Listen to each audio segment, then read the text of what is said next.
I'm David Thompson, a 45-year-old employee at a telecom company.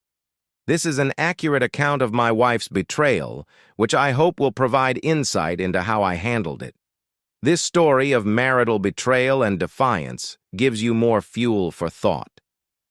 1. Day I gradually observed some clear alterations in Lauren's behavior. Her changes in our sexual life baffled me, and I even started to have some unnameable misgivings. When night fell, and we nestled together, I always felt that she had changed from her typical self. Her body language conveyed an odd and novel sense. At first, I assumed it was just her way of wanting to try new things to liven up our union. Life needs new thrills and changes to stay alive and fresh. Yet, as time passed, these changes grew increasingly unsettling. One evening, Lauren started to aggressively taunt me before bed, moving in a way that was different from before. Experimented with other positions and methods that I had never witnessed in our past encounters. I was pleasantly surprised, but also perplexed and doubtful. "Where did you find out about all of this?" I asked. Lauren laughed in a laid-back manner, concealing the unease in my thoughts. Instead of addressing my inquiry, she shifted the topic. "Don't you think this is entertaining? We've been together for so long. Wouldn't it be nice to try something different?" I nodded and didn't ask any more questions, but a surge of unexplained anxiety overtook me. Over the following days, I noticed that Lauren focused more on her appearance, frequently applying fresh cosmetics and even going to the gym. These changes, combined with the constant shifts in our intimate life, made me uneasy. One evening, with the thought lingering in the back of my mind, I summoned the courage to ask her again about the origins of these changes. Lauren avoided my gaze, muttering hazily, "Oh, those are just things I saw online." She claimed to have come across some videos and found them intriguing enough to try. Her explanation seemed reasonable, but I had the feeling she was hiding something. The doubt and discomfort grew. I recalled our early days of love and trust, moments that felt like yesterday. I wanted to believe her, but I began questioning her honesty and loyalty. Finally, I decided to act. I observed her closely and noticed her frequently checking her phone in secret. She even ignored my calls at times. Suspicion grew, and I hired a private investigator. Days of waiting felt like an eternity, but eventually, the investigator called. His tone was calm but deliberate. "Mr. Thompson, I found something." My heart sank as he described Lauren's secret meetings with another man.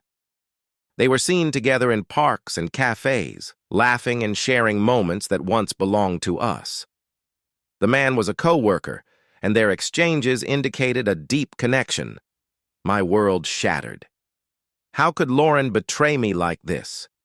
With the investigators' report in hand, I confronted Lauren that evening. She was sitting at her dresser when I handed her the report. Fear flashed in her eyes as she read it. Tears welled up and she stammered, "David, why are you doing this?" Her words were hollow. I cut her off. "You deceived me, Lauren. You abandoned our marriage." Through her tears, she pleaded, "I never meant to give up on you, David. I made a foolish mistake. I still love you." As she sobbed, I felt a storm of emotions, pity, anger, and disappointment. Our marriage, which I once thought unshakable, now felt like a lie. Lauren hugged me tightly, her tears soaking my shirt. "David, I'm sorry. I'll do anything to make this right. Please give me an opportunity to make amends in order to restore our relationship." With a sharp pain in my heart, I gently moved her away from me and gazed at her tear-filled face. "Lauren, I can't accept your betrayal. I can't forgive you because the pain is too great and too intense." I turned and left the bedroom with a heart full of unending disappointment and suffering. I knew I needed time to mend this damaged relationship, and Lauren had to accept the repercussions of her own errors. That night, I stood on the balcony as a breeze blew softly across my face, adding a touch of coolness. I gazed up at the starry sky, and an unfathomable surge of emotion swelled in my heart. Even though this marriage is finished, I will always remember the things it taught me. I will use this experience to grow stronger and more responsible. And I hope Lauren can grow from this experience and begin a new life. I turned and left the room, unable to see her ever again. I needed some distance and time to collect myself, so I wandered down the street with Lauren's comments reverberating in my mind. After what felt like an eternity, I returned home. Our marriage and our family were destroyed. When I got home, my two daughters, Julie and Kate, were seated on the couch, conversing softly. They stopped chatting immediately and turned to face me. I knew I couldn't flee and had to explain the situation to them.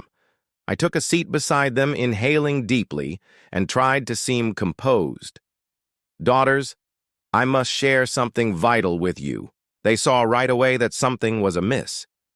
Julie took hold of my hand and said, "What's happening, Daddy? You look awful." The grief in my heart grew as I saw their anxious expressions. I took Julie's hand and turned to face Kate, saying, "Your mother informed me that she was having an affair." Julie and Kate gazed at me with wide eyes as the room fell into a deathly silence. My heart felt like it was being torn apart by their disbelieving expressions, which showed shock and confusion.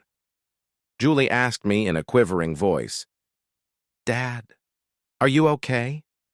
As her tears fell quickly, I attempted to console her by giving her a firm hug.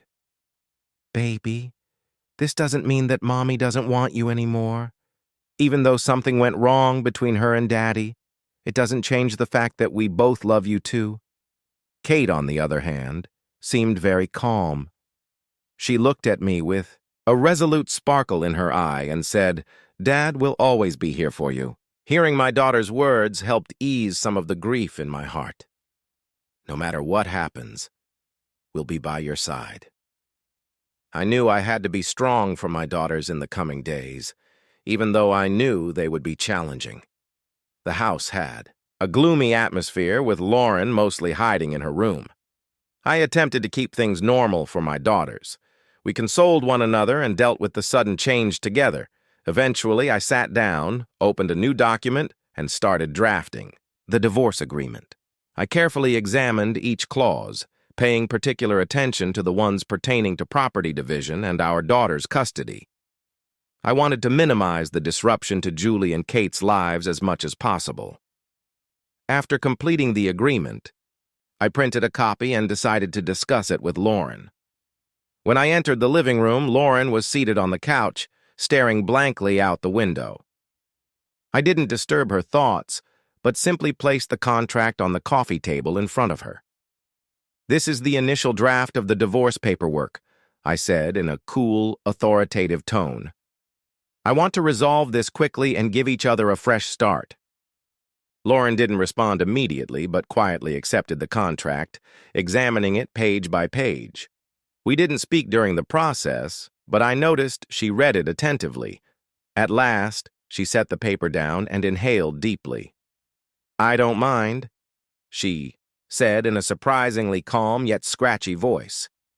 "Let's proceed with this." At that moment, I felt an inexplicable sense of relief. Perhaps this conclusion was the best choice for both of us.